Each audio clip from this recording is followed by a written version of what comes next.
Well, good morning, ladies and gentlemen. Thank you very much for attending this important discussion here today as we celebrate the Gold Line, the Foothill Gold Line, and we want to thank you very much for joining us for this discussion on how transit-oriented developments are reshaping the Gold Line corridor and providing long-term local and regional benefits.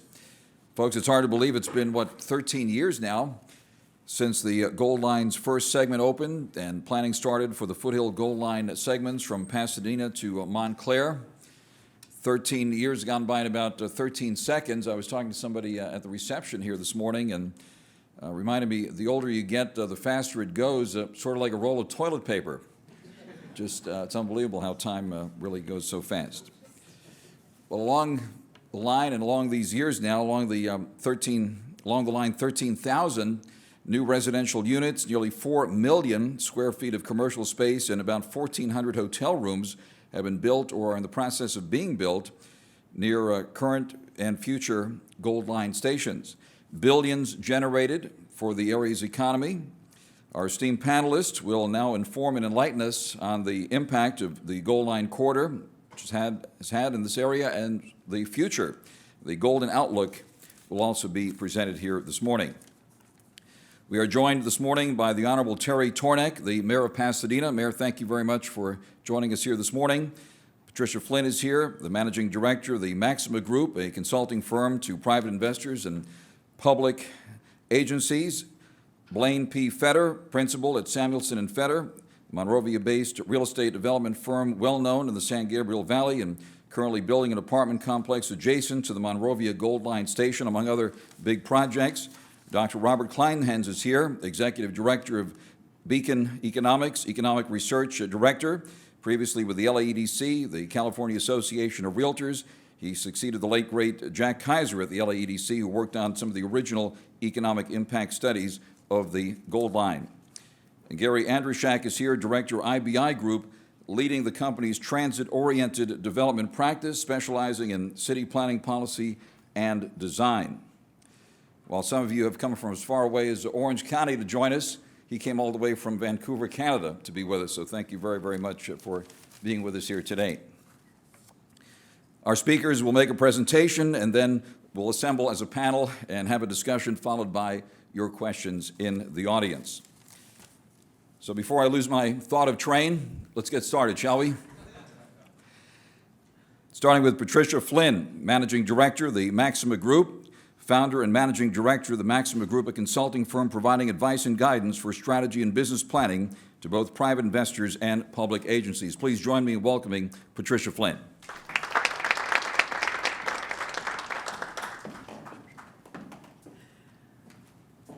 Good morning, everyone, and thank you, Frank. It's a pleasure to be here this morning, an extra special pleasure because I'm an alum of Pomona College.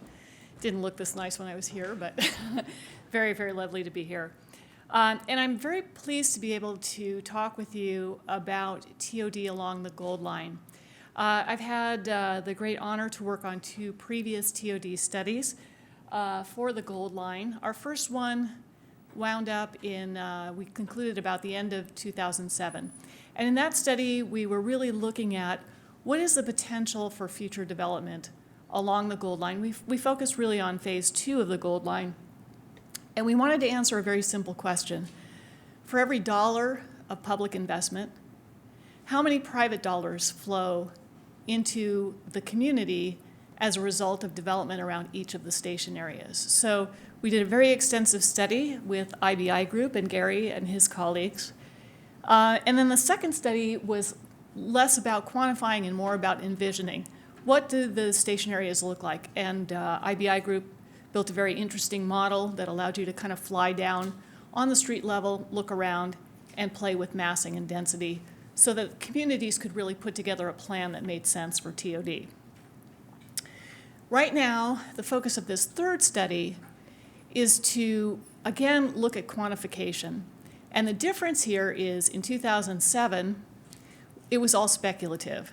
And as Frank mentioned, we're kind of rounding the corner now on almost 14 years since the first train left Union Station and came out to Pasadena. So time has passed. We thought it would be a good opportunity to look and see what has actually been developed or is planned to be developed around each of the station areas along the entire Gold Line extension. And what economic impact does that have in today's dollars? So the first thing we did is we looked at each of the jurisdictions along the extension, and the most important piece for a real estate investor is to make sure that the community supports potential TOD type of development and that the groundwork is laid in terms of entitlement. And indeed we found, as you can see here, every community along the extension right-of-way either has done or is in the process of doing very extensive planning that supports TOD. That could be a general plan, a specific plan update, development agreements, zoning code changes. It's all in place, and that's very encouraging. You can see here, this is a little diagram we did of the Chinatown station area. You can see that there are several plans that are overlaid in the area indicating that the community is behind this. In addition to the various jurisdictions, all of the institutions along the Gold Line have done their own version of planning in the form of campus master plans. And so they're recognizing, too, that transit adjacency impacts the way that they use land on their campuses. So how did we do this? We looked at a half-mile radius around each of the station sites, and here you can see LA and Pasadena. These are really notable because the circles almost overlap. It creates kind of a corridor effect instead of just isolated TOD areas. And you can see phase 2A and 2B. It's quite a lot of land. And what we did is we looked inside each of those circles and we counted every project that had been built since 2003. That's when the first phase opened, and at that point, even though the subsequent phases weren't fully built out or even assured, it was pretty clear that the light rail was coming. So we counted everything that was built, and we also counted what was planned and proposed. So here you see the Chinatown area. These are projects that we identified that were built within the half-mile radius, which you can see. And then we also counted additional projects that are planned and proposed. So I want to take a minute and talk about what I mean by planned and proposed. I'm not talking about something that's just had a PR piece in curbed LA. I'm talking about a project that has entered some sort of official status. It's in the planning process. It's had an environmental review. It has taken an official step to go forward. So we think these projects are fairly real and have a good likelihood of coming to fruition. The reason we did that is because if you think about the time period from 2003 to the current time, there's been two huge disruptive elements in the real estate market. The first, of course, is a recession. It started just after we released the 2007 report, just coincidental. We really didn't come out of that until about 2011. And then subsequently, there was a dissolution of community redevelopment agencies. And that had a significant impact on the types of funding available to do some of the related infrastructure and the offsite improvements that typically go along with TOD. So we wanted to count planned and proposed because we felt that that really represented the backlog as we're making up from those two disruptive events. For each project, we gathered as much information as we could. We talked about housing units, how many are market rate and how many are affordable, square footage of retail, commercial, when it was built, estimated development costs when we know, and some metrics around rents and occupancy. Each project was then part of a database, as you can see, where we tallied all of this up, and this formed the basis for the inputs that we used in the economic impact model. So we looked at a few key metrics that are very important to understanding how TOD impacts the local economy. The first is we wanted to know what has been built, so you can see the data sheets that we developed. The second is we want to know how much private investment value does that really represent? And the challenge here is to take the existing development costs and turn them into current dollars, which we were able to do with some research. We wanted to measure job creation. This is both one-time jobs, which are resulting from construction, and ongoing jobs that are housed in the new facilities, and that result from the consumer demand from new residents and new employees. And then lastly, we looked at the fiscal impact. How much money flows in at the county level as a result of sales tax, property tax, and transient occupancy tax from new hotel rooms. Okay, so Frank stole my thunder a little bit, but here's the result of what we found. From existing and proposed projects to date, and this is at all stations, not just Phase 1 and 2A, this is all stations along the line, there are 12,500 new housing units, 3.6 million square feet of institutional and commercial and retail square footage, and 1,400 new hotel rooms. And that represents almost $7 billion of private investment. So as a benchmark, and remembering that we had this huge disruption, somewhere in the middle of this after the first phase was open, Habib said this morning in his opening remarks that, roughly speaking, you can think of all three segments as costing about $3 billion. And here we have nearly $7 billion of sort of co-investment that's already come online. And believe me, we've just really started. So the other thing that we wanted to look at was, what is the potential? If you look at all of Phase 2, which is where a lot of the less intensive land use is, what is the potential in current day dollars for TOD impact on Phase 2? And to do this, we looked at the study that IBI did with us back in 2007, where they did a sort of a conceptual land use analysis for each of the Phase 2 sites. And we ran it through the same in-plan model, and this is, I forgot. Construction jobs, we talked about job creation. So back on Phase 1, you can see there's 23,000 direct jobs. These are the guys who are on site, the construction workers, and then there's another 26,000 of indirect and induced jobs. And that is related to the construction supplies and materials that are bought, and then the impact of the construction wages when they're in the local community.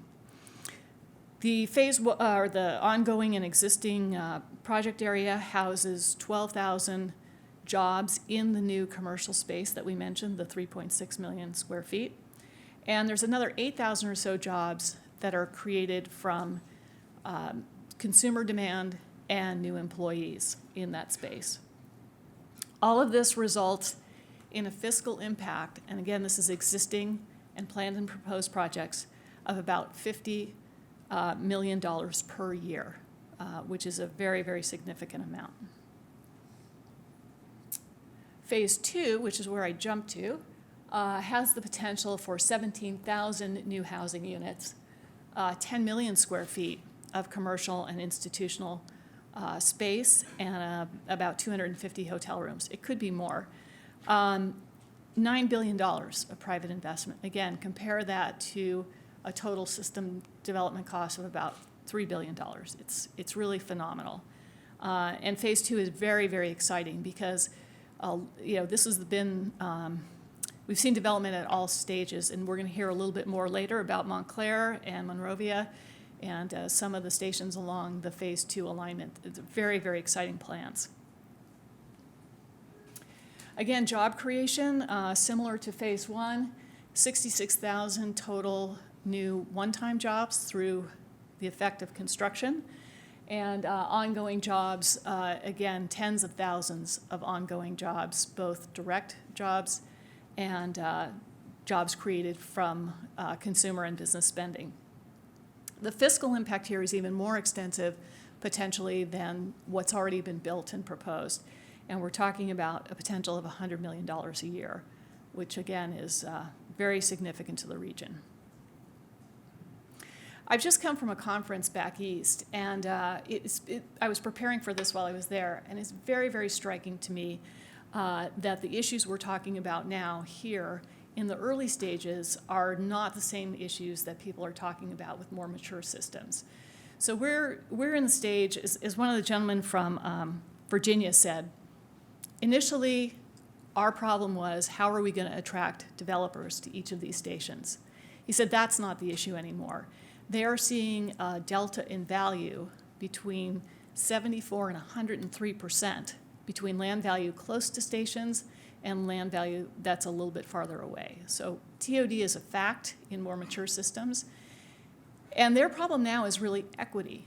When a line goes out to an area, this area may have very reasonably priced housing and may have small businesses that are on relatively affordable sites. And once the line comes out, the question is, how do we maintain the equity for the people who already live there? So the dynamics of all of this changes. Right now we're talking about, TOD is a good thing, but pretty soon, and I think we're really kind of there now, it's really self-evident, and it's not something we will have to quantify anymore, but it will just be part of our everyday thinking about TOD. And then lastly, I just want to say, I was looking at the IBI study for quantifying the phase 2 benefits, and technology is changing the way we live and work every single day. And there's just no telling what the future is going to look like. We shop in different ways, we work in different ways, and I think that's going to impact the value that we see along this line as well. So with that, I'll turn it back over to Frank, and thank you.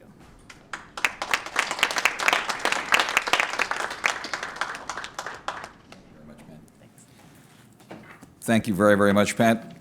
And now I'd like to introduce one of the leading economists here in California, Dr. Robert Kleinhens. Doctor, thank you for joining us. Dr. Kleinhens is economist and executive director of economic research at Beacon Economics. Please join me in welcoming Dr. Robert Kleinhens.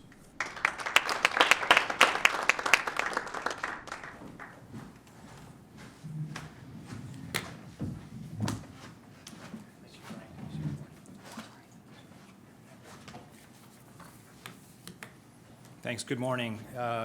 It is my pleasure to be here today to talk about great things that are happening with respect to the Gold Line, but the issue of transit-oriented development is, in some ways, one of the best-kept secrets that happens when new infrastructure occurs. In this case, it's a rail, but one thing that we know empirically is there's a link between public infrastructure and private investment that follows. It doesn't have to be rail, it can be any number of things. There's a long-standing question about which leads the way. Is it private infrastructure that leads the way and then public infrastructure follows, or public investment follows, or is it the other way around? Well, with respect to rail, it's pretty clear that we're creating accessibility for the residents of the Foothill region, and for most people around Southern California, Los Angeles County, that's kind of where their understanding of the situation begins and ends. But the fact of the matter is that, as you already heard in a little more macro sense, as Pat pointed out, this investment in rail also unleashes private investment that is a multiple of the initial investment in the rail system. And so what I've been asked to do here is talk specifically about how transit-oriented development has affected the city of Pasadena. So here you are talking about a city, excuse me, a city with 6 rail stations. Let me go here. Yeah, I'm missing a slide. Okay. Anyway, 6 rail stations: Fillmore, Del Mar, Memorial Park, Lake, Allen, Sierra Madre. And so all these stations have been completed. They've been operational for some time, but we actually, even to this day, have activity taking place. And so the question is, after the construction is done, what's happening next? You heard in a system-wide presentation from Pat what's happening, or what's happened with respect to Phase 1, what's going to happen going forward. What we're going to do in these next couple of minutes is take a look at the economic impact in the vicinity of the rail stops in Pasadena on transit-oriented development. Here's a quick description of what we're looking at. One of the things that I think is worth noting, and I'm sure many of you already know this, is that things like a major piece of rail infrastructure or any kind of big public transportation infrastructure that goes through a neighborhood oftentimes creates an opportunity to rethink land use in the vicinity of that at that facility. And that's oftentimes also gives rise to opportunities to rezone to accommodate new types of development. So, regardless of how you view the issue of rail or no rail, the neat thing is that it does enable land use and economic development that might not otherwise take place, and may give rise to real improvements in a community that is suffering, or make a good community even better.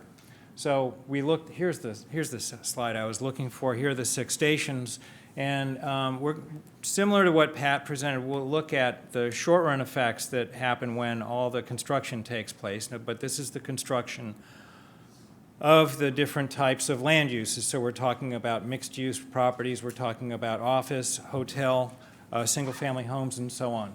Then we look at the ongoing operations and the economic effects that happen as a result of those ongoing operations, okay? And so, just to refresh our memory, this whole economic impact analysis looks at the linkages that exist in the economy. And in the case of construction, it looks at the linkages between those people who are building the different developments and their use of suppliers, the purchases that they make through the community, and the leakages that leave the community because you can't necessarily buy everything you need for a particular construction project locally. And then it takes the sum total of those ripple effects and figures out how much of an impact occurred in the local economy as a result of this initial spending. So that's what you've got described down below. We also take a look at fiscal impacts, the revenues generated in the course of that activity.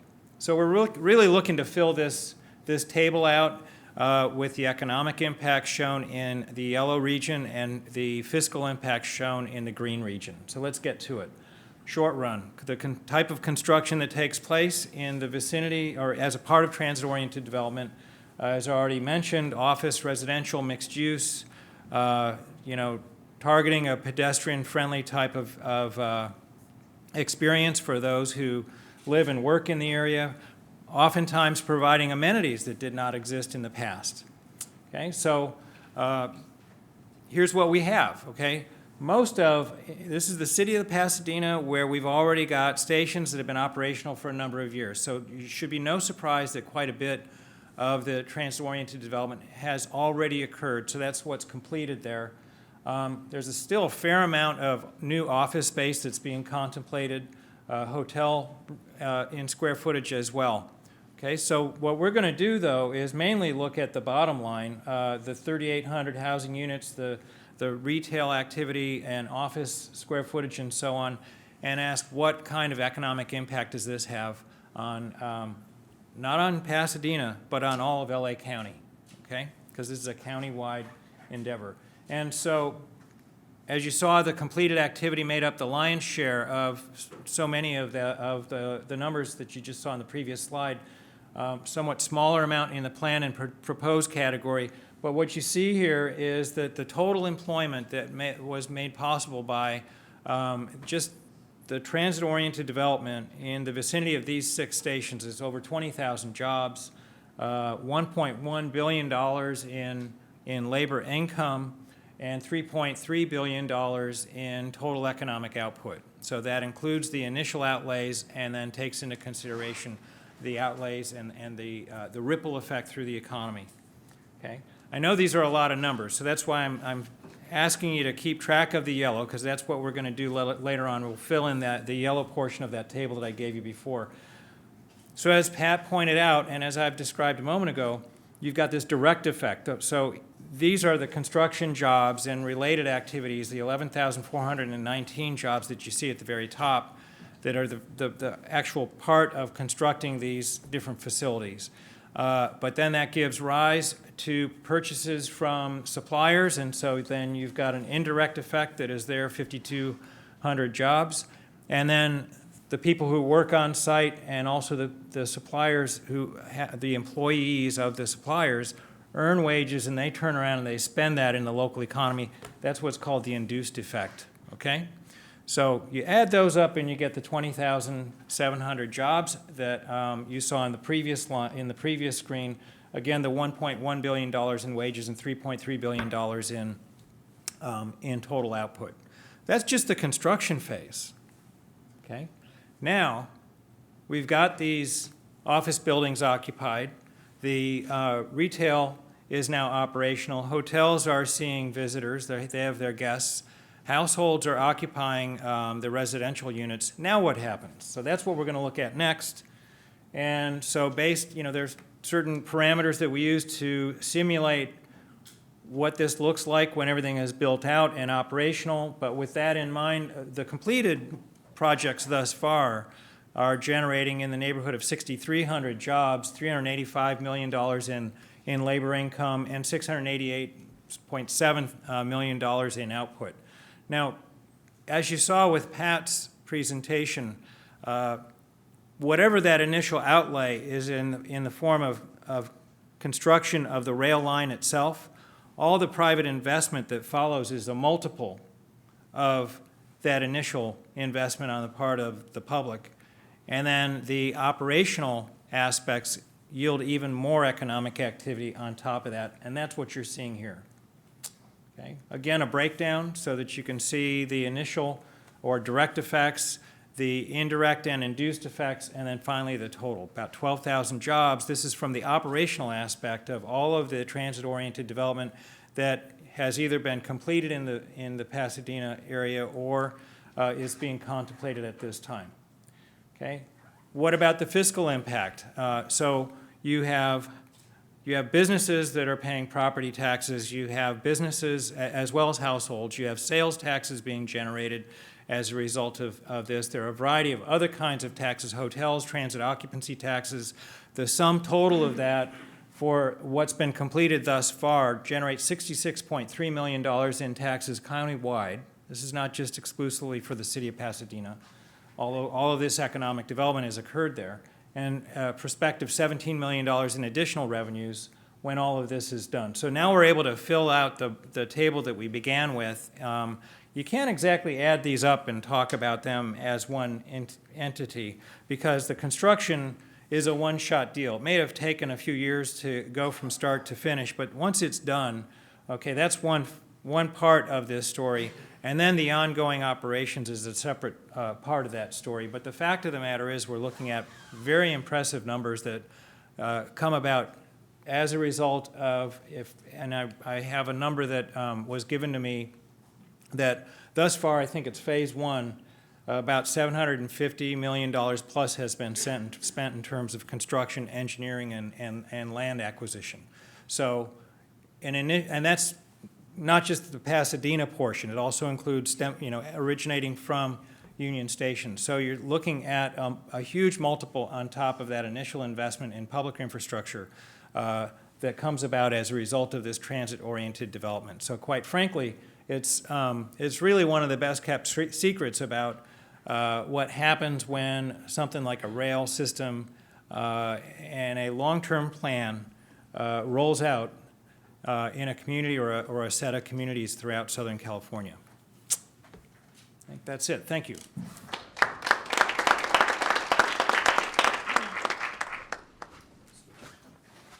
All right, that is it. And now we're going to hear more about Pasadena right now directly from the mayor of Pasadena. The Honorable Terry Tornek is here. Please join me in welcoming Mayor Tornek. Good morning. I'm not going to have a lot of numbers to put up. In the interest of full disclosure, I should tell you that I grew up in Brooklyn riding trolleys, subways, and buses, and didn't own a car until my wife Maria and I left New York in our mid-20s. So also my training is as an urban planner, and I was a planning director in Springfield, Mass, and then in Pasadena, and I actually ran a regional transit authority for 3 years. So my biases, I just didn't want there to be any question about of what my biases are. I'm absolutely positively predisposed to transit. But the other thing is that I was profoundly skeptical about the impact that transit could have in Southern California. this is not, I mean, although you can look at the red car, the red car stuff that we saw in that nice video, it was not my expectation that transit would ever play an important role in Southern California, but we came anyway. But Pasadena, of course, has always been shaped by transit and by transportation planning and implementation infrastructure in general. The Colorado Boulevard is Route 66, and we had a cycle track historically that was aspired to go all the way to LA, and I think briefly went to downtown. The Arroyo Seco Parkway, now referred to as the historic Seco Parkway, Route 110 had a huge impact on Pasadena, and of course in the 70s, the 210 freeway bisected the community, did tremendous damage to the urban fabric, but it also opened Pasadena up, made it readily accessible to the region, and had a huge impact on our economy. And now, of course, it's the Gold Line, which is what we're about today.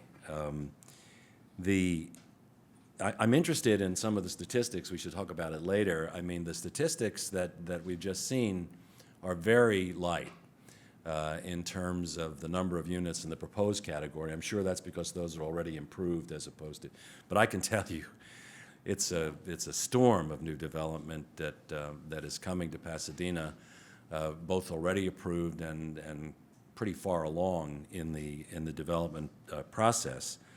And I would also hasten to add that I think we can't necessarily attribute every new development within a half mile of a Gold Line station to the Gold Line. I mean, clearly Pasadena is a desirable place to do new development for a variety of reasons, has been and will continue to be. But it's absolutely true that the Gold Line has had a gigantic impact on Pasadena. So I'm just going to show a few pictures. This, of course, is the Gold Line route and the stations with stars imposed on our general plan density maps. Those of you that are planners, I don't need to explain the colors, and the rest of you probably don't care. So here's the stuff that's coming. And here are some of the things that are here already. I'll try to distinguish quickly. So we started with the hotel. This is Eric Dyshart's presentation. I just poached it. So he did all the work. I've only seen it once, but it seemed pretty effective. The Dusit Hotel is at Colorado and Mentor.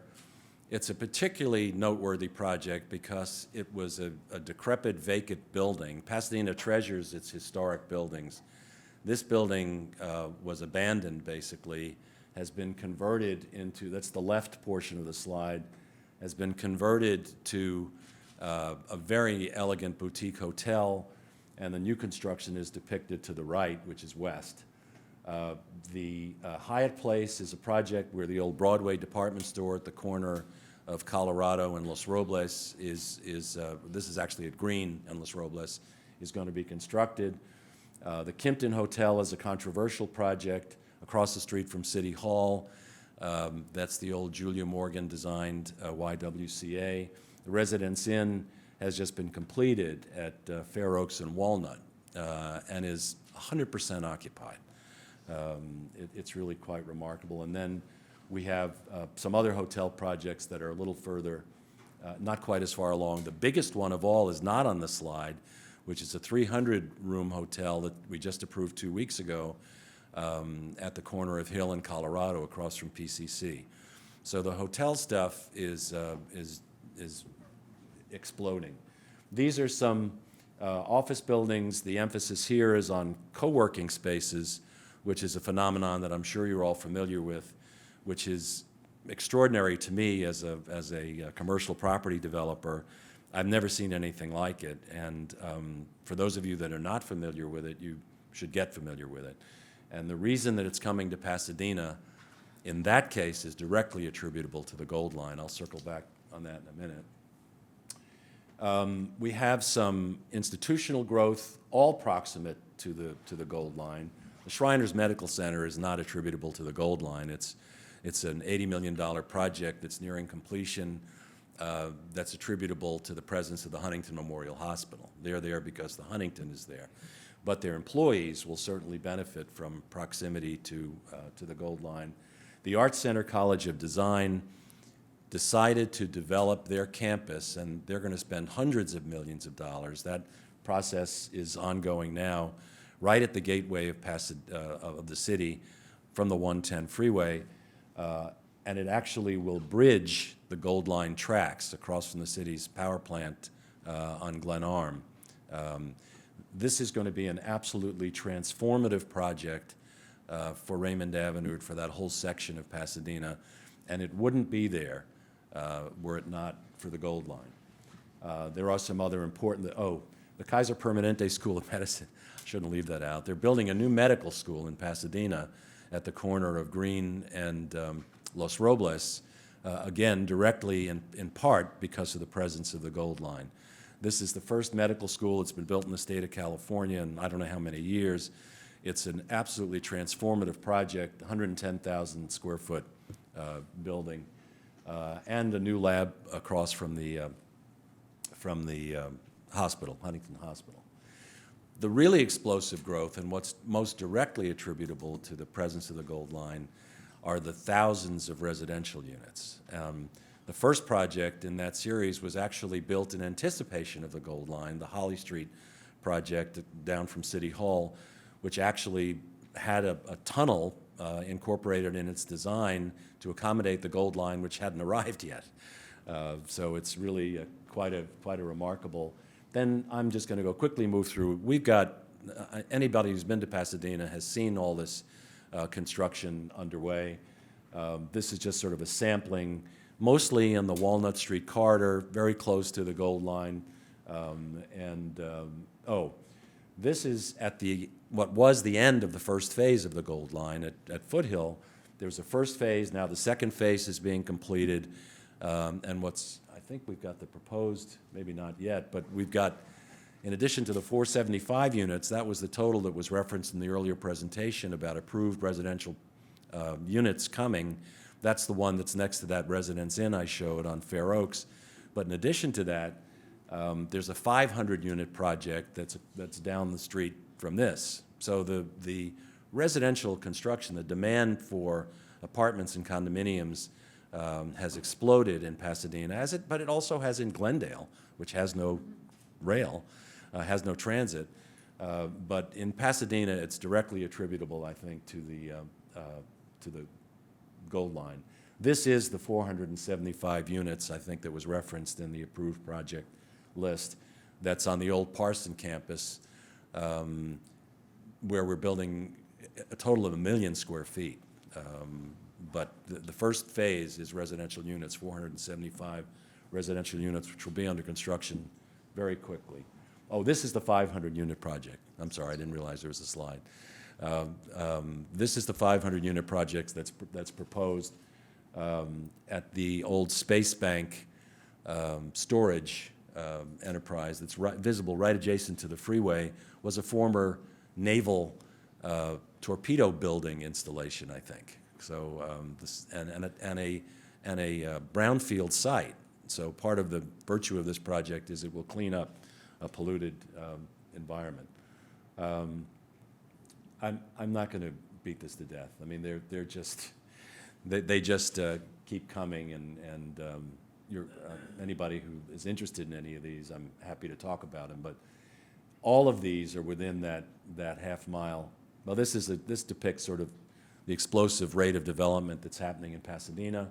Oh, and we're starting to try to figure it all out in terms of how far people are traveling, why they're coming here, who they are. So we've been doing some work with some consultants. The little stars, of course you all know what this is, right? The little stars are the Gold Line stations.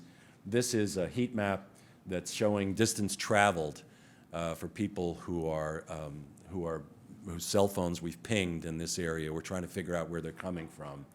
And then we're taking that information and trying to figure out how far they're traveling, where they sleep at night. So we're trying to get a handle on who we're appealing to, what we can do to get them to live closer, travel less, or if they do travel, not travel by car, which is what this whole discussion was about. So the point of this story is that the Gold Line, to me, in terms of its significance, is more than just this sort of litany of projects that I've shown. What's happened in Pasadena, and I can tell you this with absolute certainty, is that employers are coming to Pasadena, people are living in Pasadena, in part because transit has become a significant component in people's checklist of where they want to be. The employers, because they need to have millennials to work for them. And millennials apparently won't come to a place if there isn't transit. I can't tell you how many pitch meetings I've been involved in with prospective employers thinking about Pasadena, and the checklist, in addition to housing, reasonably affordable housing and new housing that people want to be in, entertainment and having enough bars and restaurants to enjoy, recreational opportunities, which is what the mountains are about, as well as the bars. But the other thing is transit. They all think about, know about, and rely on transit, even if their employees ultimately don't use it. They just want to know it's available.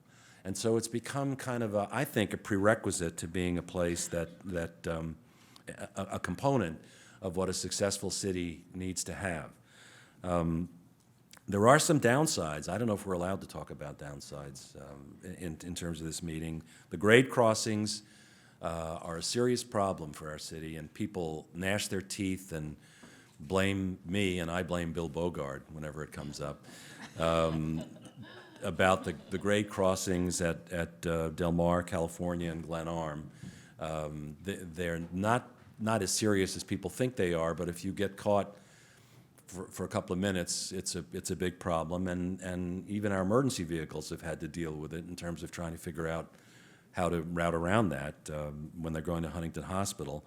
They are a locus for intensive homeless activity, and there are those that attribute increased crime to the availability of transit.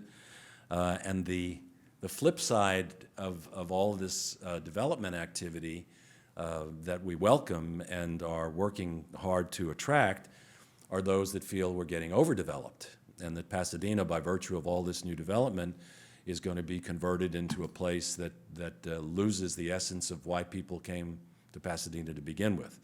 So there is, in Pasadena as elsewhere, always a diversity of opinion about what's good and what's not so good.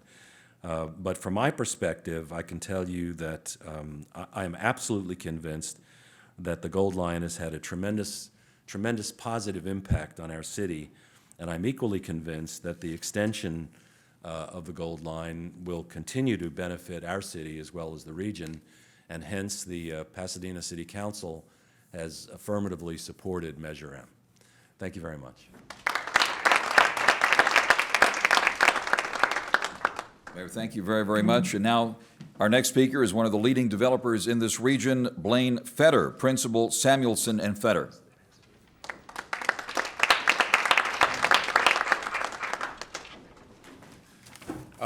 If I'd known Habib and John were going to be here, I would have worked a little harder on this talk. But I am truly a wounded warrior of transit-oriented development.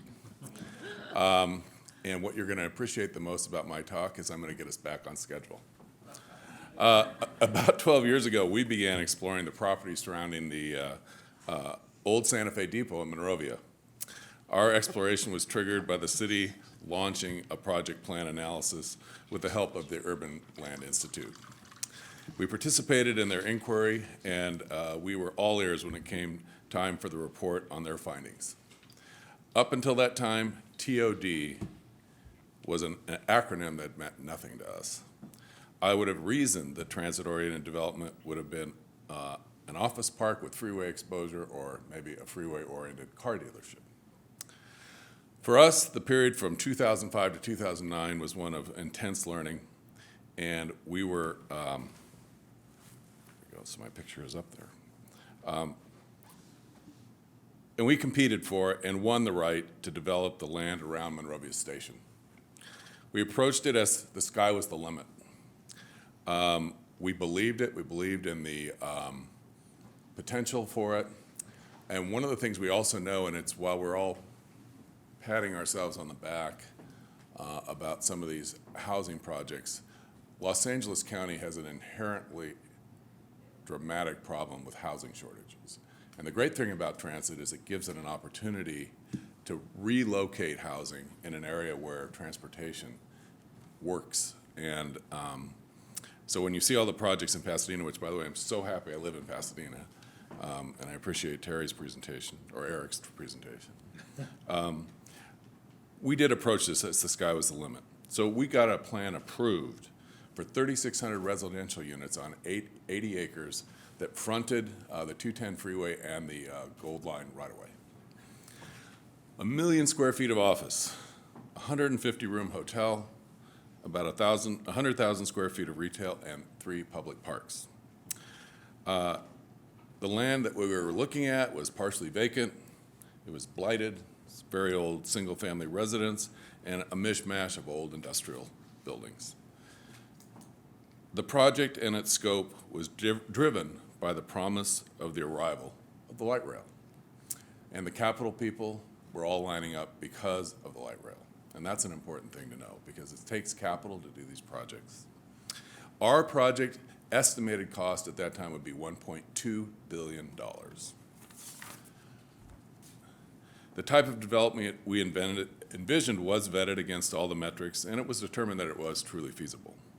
The demand for housing was clearly there, but unfortunately for us and the city, calamity struck first in the capital market meltdown of 2008 and 2009, and then the loss of redevelopment in 2012.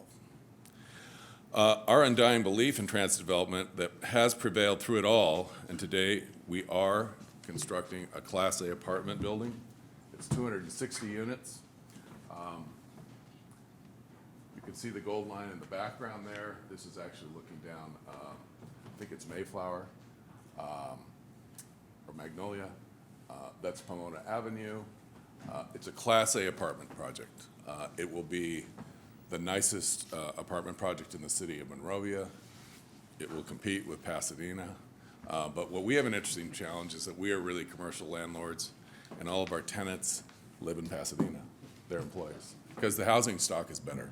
So what this also does is it gives the rest of the valley an opportunity to improve their housing stock. And there, again, being on the Gold Line makes a lot of difference, so they can come to work in Pasadena, they can go to work in Monrovia, and so on. The other project that we got involved in, and here's another view. This is actually looking south and down Primrose Avenue, which is, again, toward the Gold Line. We distorted the relationship, but we are within about 100 feet of the Gold Line. And this is the second building of the project. And then the other project we took on just because it was there, and the city wanted someone who thought they could really do it, was to restore the old Santa Fe Depot. So we're ready to pull permits. I hope it'll happen in the next couple weeks. I never would have thought it would be this hard to get a project through planning and everything else when everybody wanted us to do it. So that's one other thing to think about when you're doing this. So here's the old platform. We actually have taken the platform apart, or we're intending to take it down and then reconstructing it, and it'll handle about up to 90 diners. And then we put a very iconic canopy on top of it. And we think it still is a great complement to the station itself. So here's the station, and it'll support about 90 people as well as a kitchen area. And I think it's going to be a lot of fun, and I think that it will hopefully become a destination. And people will be jumping on the train, and they'll go back and forth from Claremont or Azusa to Monrovia or Pasadena to Monrovia. And if they don't want to go to La Grande Orange, they'll come here.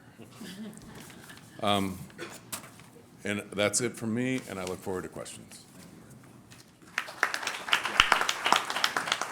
All right, and please welcome now the guy who came all the way from Canada. We do have Patrick D. Kelly, who came up from Orange County, so you get credit for that, Patrick. But now, From Vancouver, Canada, Gary Andruszak, the director of the IBI Group, which specializes in city planning and design.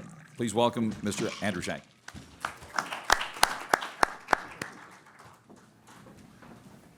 Yeah, please get my... So Frank said that I was batting cleanup, so I think I have to swing a fast bat here, so I'll do my best. Well, my slides, yeah, okay, this is great.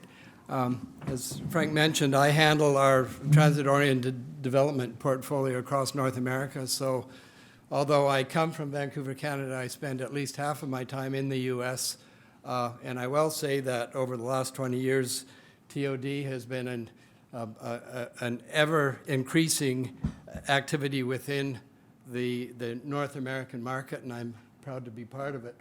My definition of TOD, and I will quickly take you through what I might call product and then process. Transit-oriented developments are communities where residents can live, work, play, shop, and learn in a pedestrian and cycle-friendly environment in close proximity to rapid public transit and where the private automobile is an option, not a necessity. And we saw numbers being tossed around from the viewpoint of economics. And, you know, while, and we all understand the negative impact of cars on freeways and commuting times and the fact that we lose time and inspiration by sitting in cars. But the other economic imperative about cars is their cost to families. Governments and families know what percentage of your income you should be spending on your housing. It's somewhere between 30, 35, 40%. If you own a car, you spend $10,000 a year to buy it, to maintain it, to insure it, to park it. If a family's median income is $50,000, that's 20% of their income. If they have two cars, that's 40% of their income. If we can get two-car families out of owning one car because they're near transit, that's all the better, not only for Mother Earth, but for that particular family. So that's an important imperative. Another way from the viewpoint of process, the way that we look at TOD, and I will say that my team has become increasingly sophisticated over the years in response to taking challenging aspects of what we're doing and sorting them out. But we have redefined TOD from the viewpoint of process into three overlay plans. One is a transit or transportation plan. One is a development or buildings plan. And the O, conveniently, in TOD is the open space or the urban space making plan or place-making plan. And I had the opportunity in the early 70s to go to grad school in Copenhagen. And one of our teachers there was a fellow named Jan Gehl, who is the preeminent urbanist in the world, even today at 80 years old. And in the early 70s, he wrote a seminal book on city planning called Life Between Buildings. And the premise of it was simple. It's that cities are not buildings alone. It's the spaces between that matter most. And that's really what makes Pasadena an interesting city, or certainly I was in San Francisco earlier this week, and the O is readily prevalent there. And when we do TOD plans now, we do, let's see if I can run this thing. We do a transportation plan, we do an open space plan, and we do a development or land use plan, and we phase it over the course of 20 or 30 years. And 20 years ago, we could do an OCP, an official community plan for communities, and it was really based on land use. You can't do that anymore. If you don't base that on a transportation plan and get the synergistic effects of understanding that transportation and land use are the flip side of the same coin, you're going to miss the boat. So that's an important consideration. And in my last slide, I mentioned I was in San Francisco earlier this week, and I went to the Revolution conference there. I used to be on the steering committee of it until I got even busier than I should be, and so I resigned. But this was the 25th year that Revolution happened, and it moves around the nation. It started out in Portland because Portland, Oregon, early on understood the intrinsic link between urban design, transportation, and development. And if you go to that city, it's a really beautiful city. And when we were at the conference in Dallas last year, one of the city fathers from Portland made a lot of people from the Dallas Host Committee quite upset when he put up two photographs. One was Dallas with a train in the front, and the other was Portland, and he said, which would you rather have, a city with transit or a transit city? And they're really quite different, because transit is simply at the heart of everything you say and do in Portland.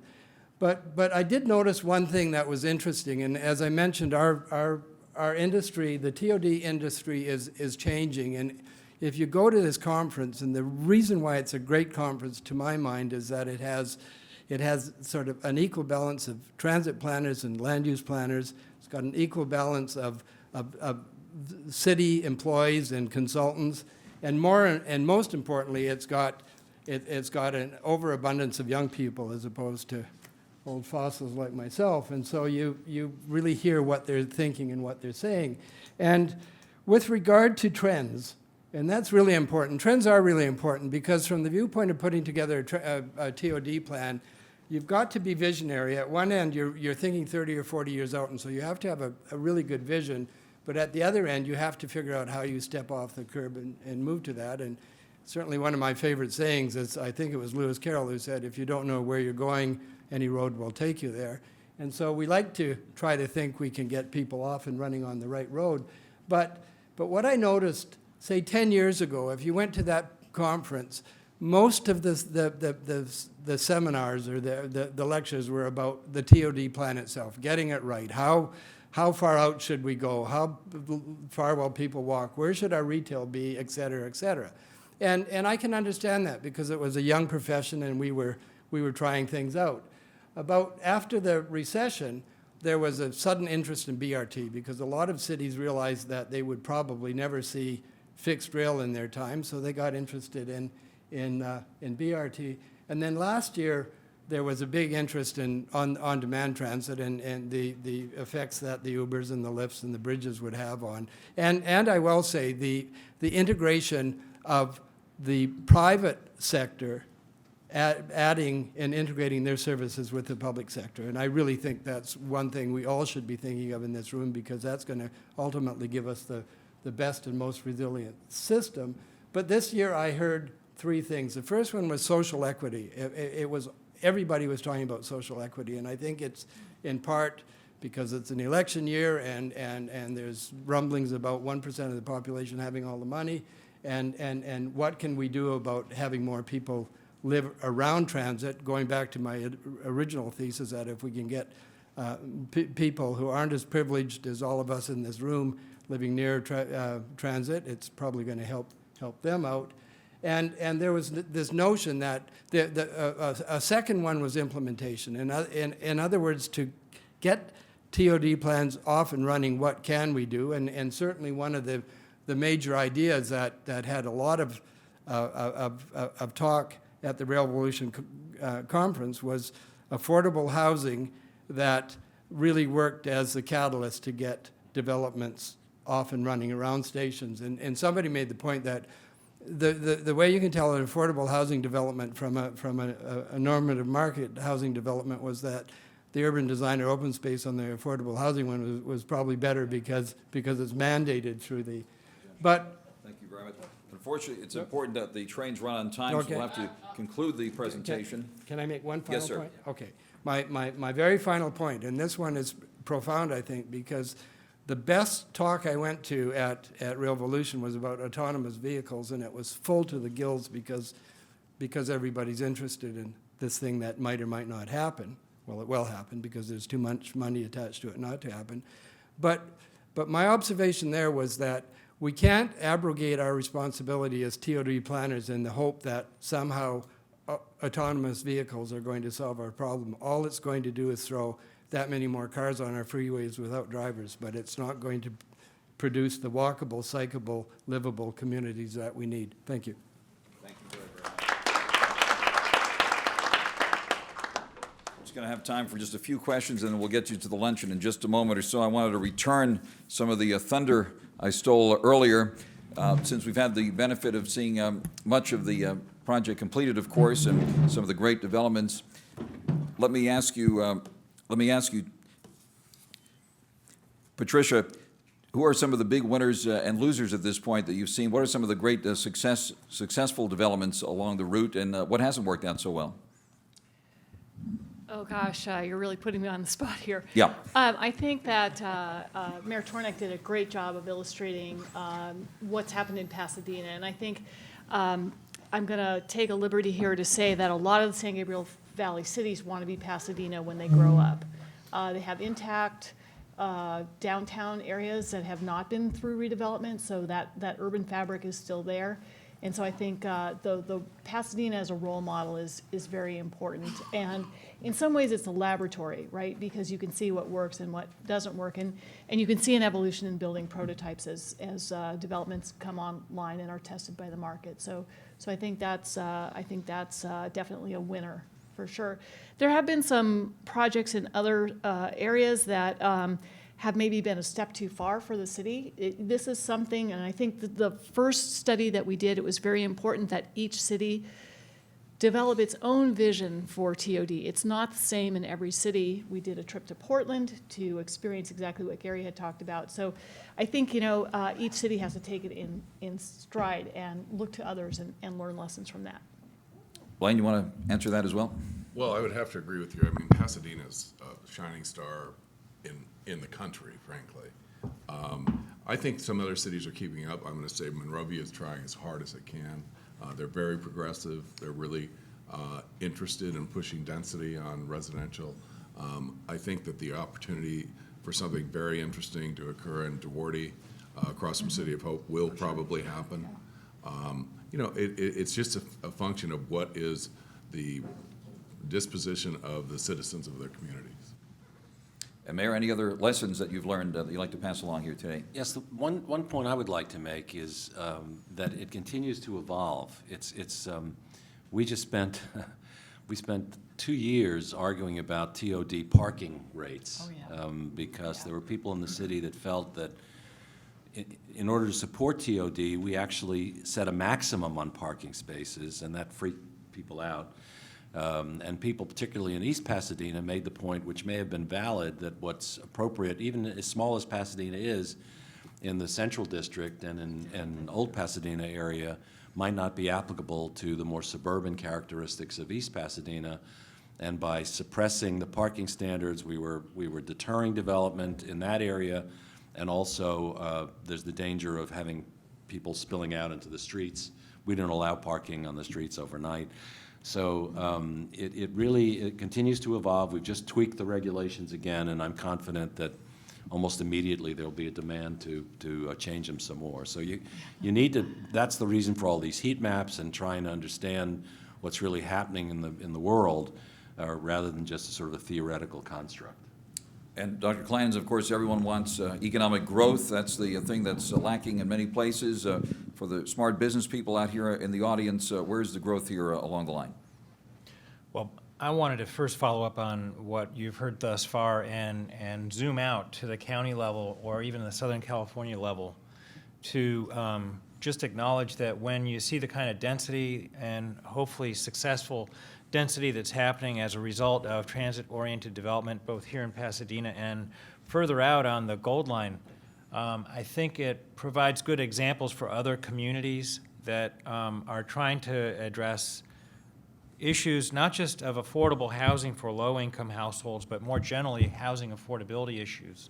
And they're not ready to take that step toward greater density in their communities. I see this in many of the cities that we work with, not just here in LA County, but throughout Southern California.